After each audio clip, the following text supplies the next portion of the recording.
Today started civics chapter number 4 gender religion and caste. आज हम civics के इस लास्ट चैप्टर के बारे में डिस्कस करेंगे कि इसके अंतर्गत किस प्रकार से जो वुमेन्स डिस्क्रिमिनेशन है, जो कास्ट डिस्क्रिमिनेशन है, जेंडर डिस्क्रिमिनेशन है, उसको किस प्रकार से डिफाइन किया गया है। तो इसके नोट्स के आधार पर इसको डिस्कस किया जाएगा। देखिए, आज इस टॉपिक में हम जेंडर एंड पॉलिटिक्स से लैंगिक एवं राजनीति के आधार पर डिस्कस करेंगे। सबसे पहला पॉइंट है हमारा जेंडर डिवीजन यानी लैंगिक विभाजन। लैंगिक विभाजन है मेंस एंड वुमेन्स के अंदर कि किस प्रकार से इनको डिस्क्रिमिनेट किया गया है एक दूसरे को। Gender division is a form of hierarchical social division that is really seen in politics. देखिए, जेंडर डिवीजन यानी लिंग विभाजन पदानुक्रमित होता है, यानी पीढ़ी दर पीढ़ी होता है, एक क्रम से होता है, सीरियलिटी से होता है। तो लिंग विभाजन पदानुक्रमित सामाजिक विभाजन का ही क्या है, एक रूप है। It tends to be seen a natural and unchangeable. जो नेचुरल होता है, स्वाभाविक रूप से होता है और अपरिवर्तनीय होता है, यानी इसमें परिवर्तन नहीं किया जा सकता। यानी जो डिस्क्रिमिनेशन डिवीजन चले आ रहे हैं वो कंटिन्यूअस रहते हैं। Which is based on stereotypes and social expectation. ये सब आपकी प्रथाएं और जो समाज की जो अपेक्षाएं होती हैं, एक्सपेक्टेशन होती हैं कि लोग औरतें पर्दा करें, वेल सिस्टम को अडॉप्ट करें, तो वो कंटिन्यूअस चलती रहती है। इसलिए इसमें हम किसी भी प्रकार का चेंज नहीं कर सकते हैं, ये सोसाइटी की रिक्वायरमेंट्स होती है। अगला पॉइंट है आपका public and private division. In most families it is said that primary responsibility are different between man and women. ज़्यादातर परिवारों में ये माना गया है कि जो प्राथमिक जो जिम्मेदारियाँ होती है मेंस एंड वुमेन्स की अलग अलग होती है, उनका अलग अलग वर्क होता है। देखिए क्या है, as man tend to work outside and women are told to household work. जो पुरुष होता है वो बाहर कार्य करता है, नौकरी करता है, जबकि महिलाएं घर में जो भी काम करती है, डोमेस्टिक वर्क है, वो करती है। This kind of division reflect the sexual division of labour. ये जो विभाजन है, ये लैंगिक विभाजन यानी जो श्रम का लैंगिक विभाजन है उसको रिप्रेजेंट करता है कि औरतें घर के अंदर काम करती, वो बाहर काम नहीं कर सकती, नौकरी नहीं कर सकती, जबकि पुरुष अंदर काम नहीं कर सकता है, डोमेस्टिक वर्क नहीं कर सकता, वो बाहर नौकरी कर सकता है। तो ये सेक्सुअल डिवीजन ऑफ लेबर है, जिसके अंतर्गत मैन आउटसाइड काम करता है जबकि वुमेन्स इनसाइड काम करती है। तो इसको इम्पोर्टेंट मान लेना कि सेक्सुअल डिवीजन ऑफ लेबर को किस प्रकार से रिफ्लेक्ट किया गया है। The man work in outside and women's work in inside.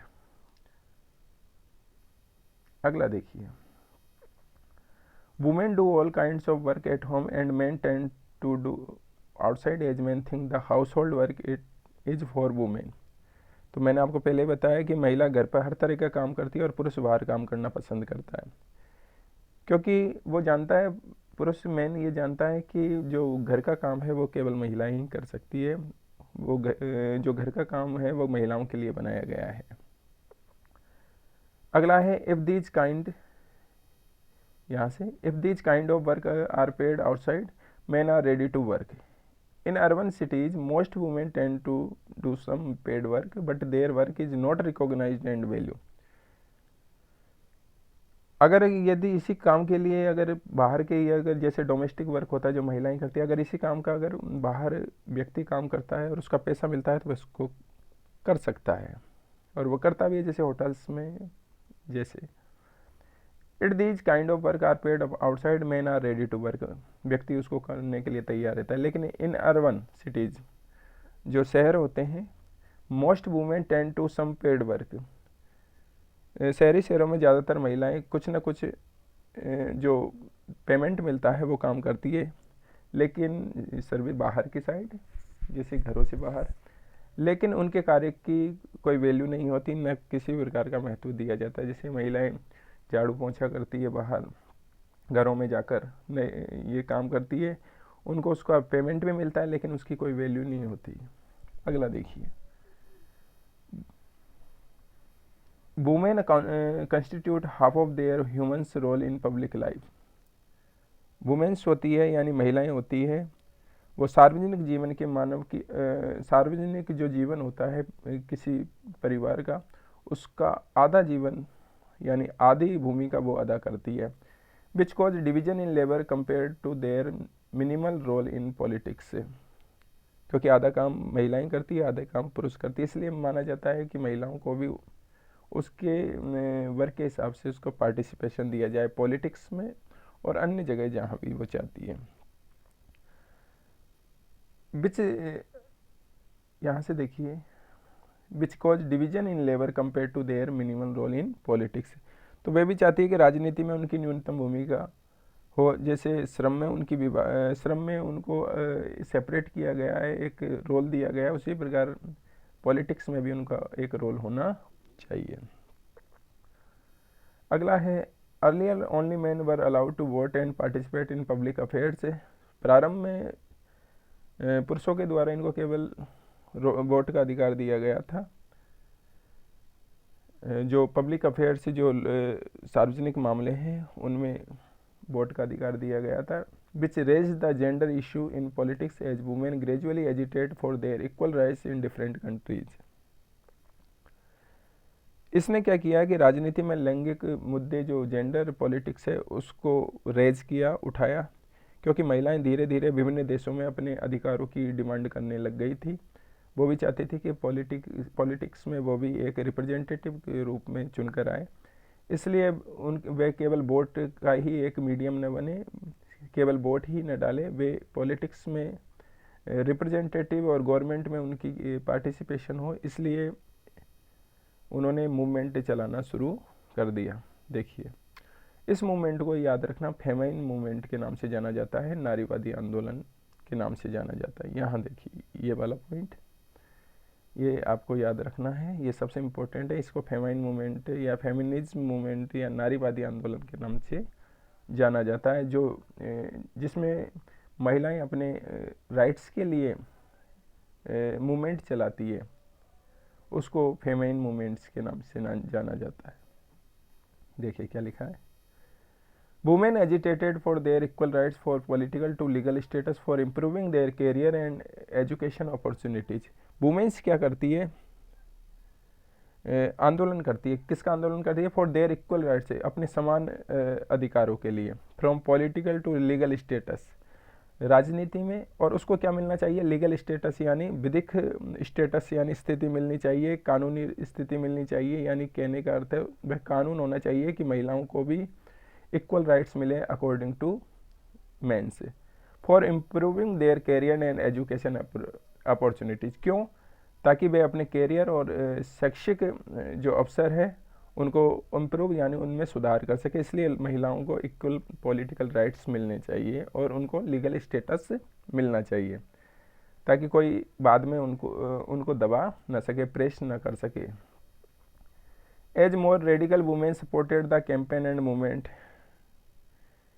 इसमें कुछ ऐसी महिलाएं जो वुमेन्स राइट्स के लिए लड़ती है वो इसको सपोर्ट करती है और ये मूवमेंट को चलाती है। Which lead to the feminism movement.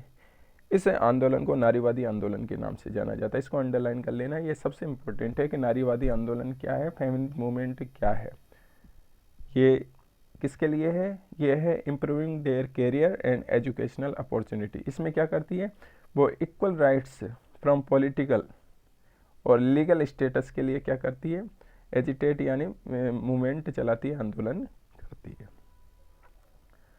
The rise of political expression for gender division and political mobilisation helped and improved women's role in public role as a earlier was not considered for women. देखो इसमें क्या होता है, जो लैंगिक विभाजन है वो क्या किस प्रकार से समाज में किस प्रकार से अपने आप को अपना रोल निभाता है वो देखिए। लैंगिक विभाजन और राजनीति जो मोबिलाइजेशन होता है, जिसको अपन कह सकते हैं हिंदी में लामबंदी कहते हैं इसको, यानी मोबिलाइजेशन यानी इकट्ठा होना और एक ही डिमांड करना, उसको मोबिलाइजेशन के नाम से, मोबिलाइजेशन के द्वारा रिप्रेजेंट किया जा सकता है। जिसमें एक ही डिमांड की जाती है सभी ग्रुप्स के द्वारा।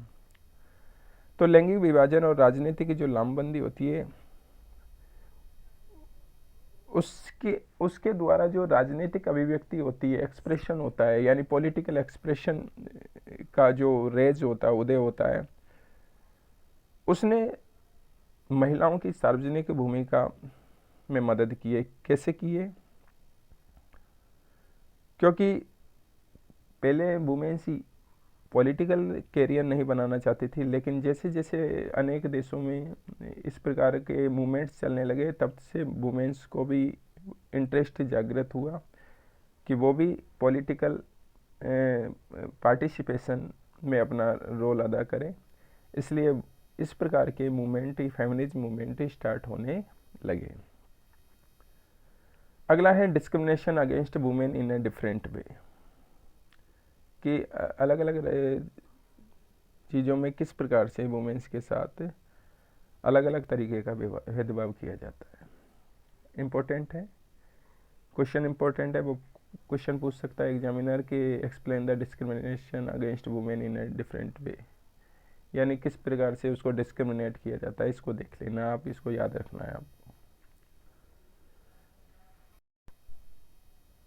यहाँ देखिए, the literacy rate is lower for women the men as a small proportion of girls go to high school and they perform better than boys, still drop out due to parents preference for boys education rather than girls. देखिए, पुरुषों की तुलना में महिलाओं की साक्षरता दर वैसे भी कम है, सभी जगह कम है, से केवल केरल को छोड़कर, क्योंकि लड़कियां बहुत कम हाई स्कूल तक जाती हैं। 10वीं क्लास या 8th क्लास तक वो स्कूल को ड्रॉप आउट कर देती है, छोड़ देती है। पेरेंट्स भी क्या करते हैं, लड़कियों की अपेक्षा लड़कों को स्कूल में भेजना ज़्यादा पसंद करते हैं। क्यों? क्योंकि वो एक तरीके से उनके सक्सेसर होते हैं, उत्तराधिकारी होते हैं, और फैमिली का सारा दारोमदार उन पर होता है। तो पेरेंट्स भी बॉयज़ को की एजुकेशन पर ज़्यादा जोर देते हैं बजाय rather than girls. No wonder the proportion of women among the highly paid and valued jobs is still very small. ये कोई नो वंडर यानी कोई आश्चर्य नहीं है कि सबसे ज़्यादा जो पेमेंट होता है और सबसे अच्छी नौकरियों में महिलाओं का अनुपात सबसे कम होता है। बड़ी बड़ी नौकरियों पे पुरुष ही होते हैं, उनको सबसे ज़्यादा अपॉर्चुनिटी दी जाती है। क्यों? क्योंकि महिलाओं का रिप्रेजेंटेशन वैसे भी कम होता है, और समाज में, सोसाइटी में महिलाओं को पुरुषों की तुलना में कम आंका गया है, उनको कम समझा गया है। On an average an Indian women work 1 hour more than an average man every day, yet much of her work is not paid and therefore often not valued. औसतन एक भारतीय महिला हर दिन में पुरुष की तुलना में 1 घंटा अधिक काम करती है, फिर भी उसके काम का कोई वैल्यू नहीं होती है, ना ही कोई उसका पेमेंट दिया जाता है, ना ही उसके काम की कोई सराहना की जाती है कि नहीं आज बहुत अच्छा काम किया है। जबकि पुरुष अगर कम काम करे तो उसको एक तरीके से उसकी वैल्यू मानी जाती है, उसको प्रमोट किया जाता है। The equal remuneration act 1976 provides that equal wages should be paid to equal work. Underline कर लेना, ये सबसे इम्पोर्टेंट है। किस एक्ट के अंतर्गत पुरुष और महिलाओं को समान कार्य का समान वेतन दिया गया? वो है द इक्वल रिम्यूनरेशन एक्ट, समान पारिश्रमिक अधिनियम 1966। तो समान पारिश्रमिक अधिनियम 1976 के अंतर्गत क्या किया गया कि इक्वल पुरुष और महिलाओं को इक्वल वर्क का इक्वल वेजेज यानी मजदूरी दी जाने लगी। However, in almost all areas of work from sports and cinema to factories and field, women are paid less than men even when both do exactly the same work. कोई सा भी काम हो, चाहे स्पोर्ट हो, चाहे सिनेमा हो, चाहे फैक्ट्री हो, चाहे कोई भी वर्क हो, वुमेन को मेंस की अपेक्षा कम पैसा दिया जाता है, कम पेमेंट दिया जाता है। चाहे वो सिनेमा हो, बॉलीवुड इंडस्ट्री हो, उसमें एक्ट्रेस को एक्टर की तुलना में कम पेमेंट दिया जाता है। चाहे स्पोर्ट्स हो, चाहे क्रिकेट हो, मेंस क्रिकेट टीम और वुमेन्स क्रिकेट टीम के बीच में पैसे का बहुत बड़ा डिफरेंस है। जबकि मेंस को हर कंपनी प्रमोट करने के लिए तैयार रहती है, उन्हीं से ऐड कराती है, वुमेन्स से बहुत कम कराती है। इसका वजह है कि उनको सेम वर्क का इक्वल पेमेंट नहीं मिलता है, बल्कि महिलाओं को कम पेमेंट दिया जाता है। ये उनका सोसाइटी में एक तरीके से सोसाइटी में डिस्क्रिमिनेशन है, डिवीजन है। In many part of India parents prefer to have a sons and find ways to have the girl child aborted before she is born. देखिए क्या लिखा है। भारत के कई हिस्सों में अब जो पेरेंट्स होते हैं बेटे को पसंद करते हैं कि बेटा हो, लड़की के जन्म से पहले ही उसका अबॉर्शन करा दिया जाता है। Such is sex selective abortion led to be decline in child sex ratio. और इसी का परिणाम है कि अबॉर्शन के कारण जो चाइल्ड सेक्स रेशो है, जो लड़कियों का सेक्स रेशो है, वो धीरे धीरे क्या हो रहा है, कम हो रहा है। In the country to mainly 914 यानी 914 के आसपास से चाइल्ड 1000 मेंस पे 914 ही वुमेन्स है। This ratio has be fallen below 850 और इवन 800 इन सम प्लेस। लेकिन कई जगह पे तो ये 850 या 800 से भी कम है। इसका मतलब है कि जो मेंस के अकॉर्डिंग वुमेन्स का जो रेशो होना चाहिए था उसमें बहुत ज़्यादा डिफरेंस है। इसका मतलब है कि वुमेन्स को पैदा होने मतलब चाइल्ड जो गर्ल चाइल्ड होता पैदा होने से पहले ही उसको अबॉर्टेड दिया जाता है, यानी उनको मार दिया जाता है, गर्भपात करा दिया जाता है। There are reports of various kind of harassment, exploitation and violation against women. ऐसे भी कई रिपोर्ट आती है कभी कभी ऑफिसों से या कहीं ऐसी जगह से कि उनका हैरेसमेंट किया जाता है, उनको उनके साथ मारपीट की जाती है, उनका एक्सप्लॉयटेशन शोषण किया जाता है, डोमेस्टिक वायलेशन होता है, घरों में महिलाओं को मारा जाता है। ऐसे भी कई रिपोर्ट आती है। Urban areas have become particularly unsafe for women. और जो शहरी क्षेत्र होते हैं वो वुमेन्स के लिए सब अनसेफ माने गए हैं। क्यों?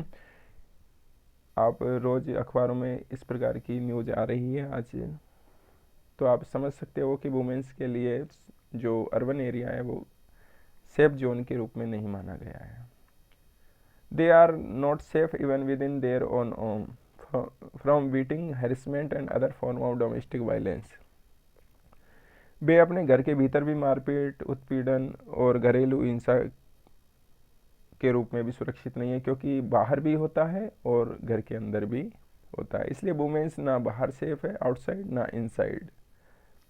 इसलिए महिलाएं अपने इक्वल राइट्स के लिए एक तरीके से मूवमेंट चला रही है ताकि उनको भी पुरुषों के समान समझा जाए। अगला है वुमेन्स पॉलिटिकल रिप्रेजेंटेशन। अब वुमेन्स अपने इक्वल राइट्स के लिए किस प्रकार से आगे बढ़ रही है पॉलिटिकल रिप्रेजेंटेशन प्राप्त करने के लिए, उसके बारे में हम यहाँ डिस्कस कर रहे हैं।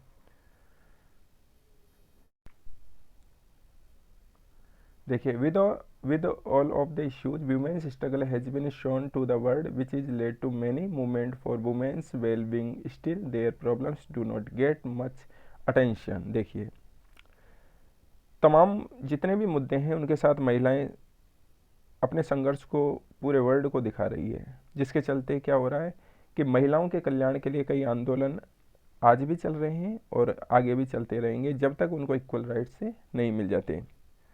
लेकिन उनकी समस्याओं पर कोई ध्यान नहीं दे रहा है। इसलिए क्या हो रहा है,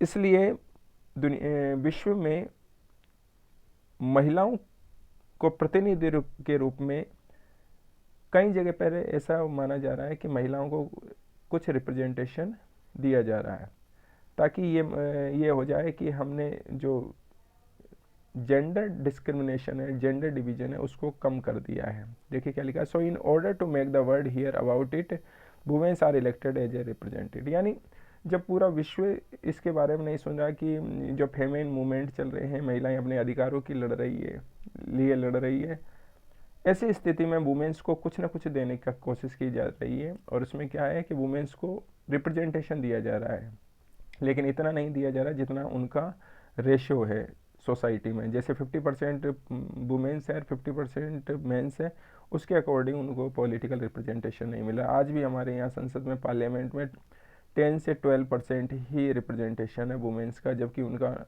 वोटिंग में 50% का रेशियो है। लेकिन जब रिप्रेजेंटेशन की बात आती है तो महिलाएं संसद में या पार्लियामेंट में 10 से 12% ही चुनकर जा पाती है। इसका मतलब है कि डिस्क्रिमिनेशन है सोसाइटी में। सबसे जो इम्पोर्टेंट है वो मेन को माना गया है, आदमी को माना गया है। Compare to other countries, India still has low number of legislature. For the first time, the Lok Sabha member percentage raised to be 14.36% in 2019. Nevertheless, this share is less than state assemblies in India.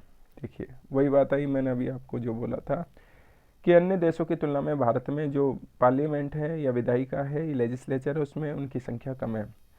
2019 में 2019 के आसपास 14% के आसपास इनका percentage था legislature में, पूरे all over India में।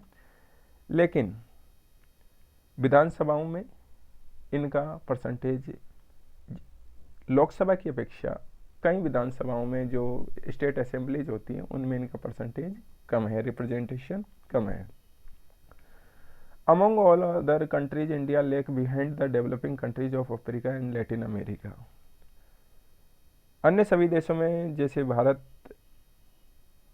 देशों में भारत अफ्रीका और लैटिन अमेरिका के विकासशील देशों से पीछे है। कैसे पीछे है कि इंडिया डोमिनेशन है किसका, मेंस का, जबकि अफ्रीका और लैटिन अमेरिका में वुमेन्स को पुरुषों के इक्वल ही डोमिनेंट माना गया है। अब यहाँ डोमिनेशन ऑफ मेंस है, इस वजह से भारत अफ्रीका और लैटिन अमेरिकी देशों से पीछे चल रहा है, जबकि वो भी डेवलपिंग कंट्रीज है और इंडिया भी डेवलपिंग कंट्रीज है। मोस्टली ऑल और male dominant in A government when A women become a chief minister और प्राइम मिनिस्टर। जब भी कोई महिला मुख्यमंत्री या प्रधानमंत्री बनती है तो सरकार में जितने भी लोग होते हैं मंत्री, मिनिस्टर्स के रूप में, वो सब मेंस होते हैं। वुमेन्स एक होती है और सारे मिनिस्टर्स मेंस के रूप में होते हैं। इसका मतलब है कि डोमिनेशन, चाहे वो सोसाइटी हो चाहे गवर्नमेंट हो, डोमिनेशन सबसे ज़्यादा किसका माना गया है, पुरुषों का डोमिनेशन माना गया है। One way to solve this problem is to wind the fair proportion of women in elected bodies legally. अब इसका केवल एक ही रास्ता है कि पुरुषों को महिला के बराबर और महिलाओं को पुरुषों के बराबर रिप्रेजेंटेशन दिया। इसका एक ही है कि उसको लीगल राइट्स बना दिया जाए। One way to solve this problem is to bind the fair proportion of women's in elected bodies equally. यानी इस समस्या को हल करने का केवल यही तरीका है कि जो जितने भी इलेक्शन होते हैं उसमें महिलाओं को पुरुषों के अनुपात में ही क्या दिया जाना चाहिए, रिप्रेजेंटेशन दिया जाना चाहिए और उसको लीगली बना दिया जाना चाहिए, जिससे दोनों का जो प्रोपोर्शन है वो सेम हो जाएगा। पंचायती राज में 50% रिजर्वेशन दिया गया है महिलाओं को, इसलिए यहाँ एक तरीके से वुमेन्स को मेंस के इक्वल रिप्रेजेंटेशन दिया जा रहा है। अभी चेंज हो चुका है, यहाँ 1/3 है लेकिन आगे चेंज हो चुका है। कई पंचायती राज में 50% के बराबर रिप्रेजेंटेशन है इस समय। The panchayati raj has reserve 1/3 of the seats of local government for women in India. Panchayati raj में 1/3 सीट वुमेन्स के लिए रिजर्व है, लेकिन सरकार द्वारा इस समय 50% दिया जा रहा है। Now more than 10 lakh representatives are elected in urban and rural bodies. शहरी और ग्रामीण क्षेत्रों में 10 लाख से अधिक प्रतिनिधि चुने जाते हैं, जो सरपंच, वार्ड मेंबर या अन्य कोई भी रिप्रेजेंटेटिव होते हैं वो हैं। Women's activist and organisation are demanding similar reservation in state assembly for women. जो वुमेन कार्यकर्ता होती है, जो वुमेन्स के लिए लड़ती है, उनके राइट्स के लिए, और उनसे संबंधित जो भी संगठन होते हैं, महिला ऑर्गेनाइजेशन, वुमेन्स ऑर्गेनाइजेशन, वो क्या करती है कि असेंबलीज में, स्टेट असेंबली में वुमेन्स के रिजर्वेशन के लिए क्या करती है, डिमांड करती है। और समय समय पे किया गया, ये फेमिन मूवमेंट का ही एक पार्ट है। एक a bill propose to this law has been pending for over a decade, यानी कई दशकों से वुमेंस के लिए 50% रिजर्वेशन, वन थर्ड 33% रिजर्वेशन का बिल आज भी पेंडिंग है। यानी विधानसभाओं में, स्टेट असेंबली में और पार्लियामेंट में 33% रिजर्वेशन का बिल आज तक पास नहीं हुआ है। क्यों? क्योंकि पॉलिटिकल पार्टी इंटरेस्ट नहीं ले पा रही है। क्यों? क्योंकि डोमिनेशन ऑफ मेंस ख़त्म हो जाएगा, उनकी सीटों पर महिलाएं लड़ने लग जाएगी, तो पुरुष कहाँ क्या कार्य करेंगे। इस वजह से ये बिल आज भी पास नहीं हो रहा है। And no political parties are still looking after, और ना ही कोई पॉलिटिकल पार्टी इस पर ध्यान दे रही है। The bill has not been passed, इस वजह से ये बिल पास नहीं हो पा रहा है। कौन सा बिल? 33% रिजर्वेशन का। ओके, 33% रिजर्वेशन का बिल आज तक स्टेट असेंबली ना पार्लियामेंट में नहीं पास हुआ, जिसमें स्टेट असेंबली और पार्लियामेंट में महिलाओं का रिप्रेजेंटेशन कितना होगा? 33%। This is why gender division is an example form of social division to be express in politics. यही कारण है कि जो लैंगिक विभाजन है राजनीति में सामाजिक विभाजन को व्यक्त कर रहा है। यानी समाज में ये जो महिला और पुरुषों के बीच में जो विभाजन हो रहा है, वो समाज में भी एक तरीके से एक एग्जाम्पल के रूप में सामने आ रहा है। It also show how disadvantage group benefited, और ये भी बताता है कि डिसएडवांटेज जो वंचित वर्ग हैं उनको किस प्रकार से फ़ायदा मिले from this issue when it became a political issue. इसलिए इन्होंने क्या कर लिया कि इस इशू को पॉलिटिकल इशू के रूप में रेज कर लिया। यानी इस जो फेमाइन मूवमेंट है ये एक तरीके से पॉलिटिकल इशू बन गया है कि महिलाओं को भी पुरुषों के बराबर क्या चाहिए? रिप्रेजेंटेशन चाहिए। उसी के आधार पर वंचित वर्ग की जो महिलाएं हैं वो भी अपना पॉलिटिक्स में रिप्रेजेंटेशन ले पाएगी।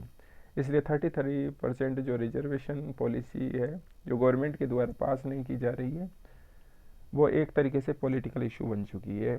कई पॉलिटिकल पार्टी जो अपोजिशन की पॉलिटिकल पार्टी है वो महिलाओं के लिए इस प्रकार के डिमांड्स समय समय पर करती रहती है।